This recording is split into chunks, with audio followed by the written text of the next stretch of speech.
మన staff members అందరూ కూడా చెప్పారు.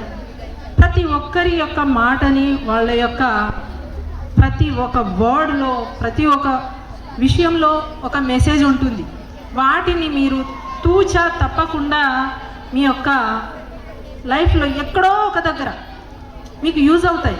కాబట్టి వాటిని మీరు ఫాలో అయితే ఏదో ఒక సందర్భంలో ప్రతిదీ మనకు నిజమే, అది మనకు వర్తిస్తుంది అని ప్రతి ఒక్క సందర్భంలో మనకు అవి గుర్తుకొస్తాయి. కాబట్టి వాటిని మనము ఫాలో అవ్వాలి.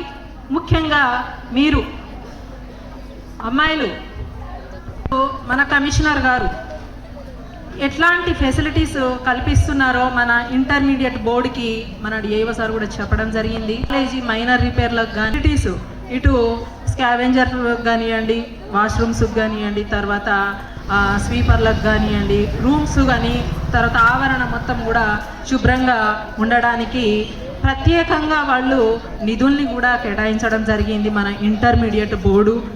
ఇంకా ముందు ముందు చాలా అంశాల్లో వాళ్ళు కృషి చేస్తున్నారు.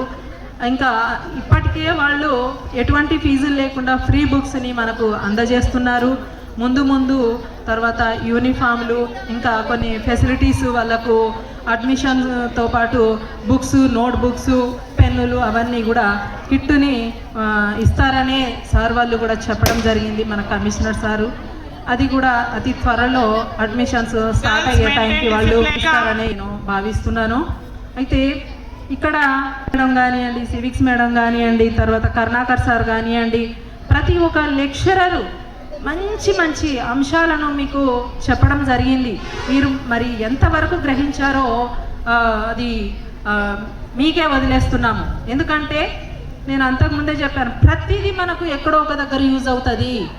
అయితే ఇప్పుడు ఉన్నటువంటి ఈ కొద్ది సమయాన్ని మీరు వేస్ట్ చేసుకోకుండా ఒక ప్రణాళికను వేసుకొని కనీసము ఉన్నటువంటి సమయాన్ని, మనకు 25th నుంచి ఎగ్జామ్స్ సెంటర్ కూడా మన దగ్గర ఉండదు, వేరే దగ్గర ఉంటుంది. సీసీ కెమెరాల్లోనే ఎగ్జామినేషను జరుగుతుంది. కాబట్టి మీరు అన్నీ ఏదో జరుగుతుందని మాత్రం మీరు ఊహించుకోకండి.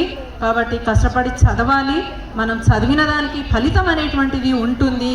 కాబట్టి ఒక లక్ష్యాన్ని నిర్దేశించుకొని ఆ లక్ష్యాన్ని మనం సాధించాలంటే, ఆ గమ్యం వైపు మనము సాగాలంటే లక్ష్య సాధన అనేటువంటిది అవసరం. కాబట్టి లక్ష్య సాధనతో పాటు కృషి మరియు కష్టము అనేటువంటిది ఎప్పుడు కానీ వృధా పోవు.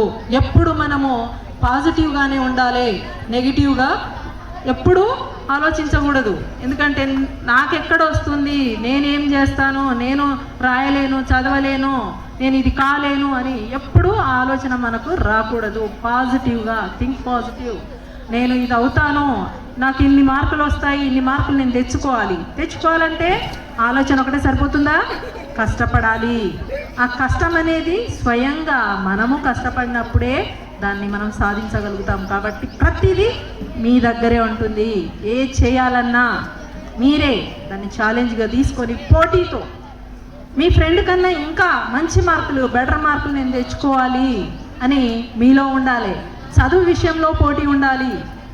ఆ పోటీ ఉన్నప్పుడే మీరు అనుకున్నటువంటివి సాధిస్తారు. ఒకరిని మించి ఒకరు చదివినప్పుడే మనము ఎక్కువగా మార్క్స్ని సాధించగలుగుతాము, మనం అనుకున్నది సాధించగలుగుతాము. నేను చాలా నేర్చుకున్నా ఈ కాలేజ్లో.